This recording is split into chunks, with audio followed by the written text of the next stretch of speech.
disaster. Thousands dead, millions near starvation, all victims of a war the world's ignored.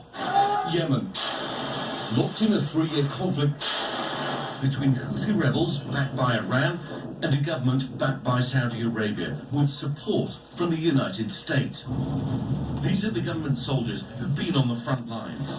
3 years ago, these streets were almost overrun by the Houthi rebels. If you look at this building here, this was one of their command centres. You can see the intensity of the battles that were fought here. Both sides accused of war crimes, but only the Saudis have an air force, armed with American bombs, aided by US intel. They're accused of killing civilians, restricting food and aid to remote villages like this. Here, American-funded charity workers examine starving children. Little Shamokh is just 14 months old, but looks far younger. She and her 5 brothers and sisters are all underweight and all hungry. The doctor is essentially measuring the circumference of the top of her arm around what is her bicep.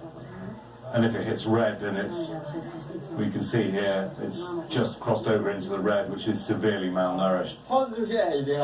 Shamokh's dad says they only have bread and tea to eat. Even food's become a weapon of war here. Sterling Roop is an American aid worker. He blames both sides for the suffering and points a finger at Washington as well. Our behavior in this war is a stain on America's reputation. We're not living up to our core principles as Americans.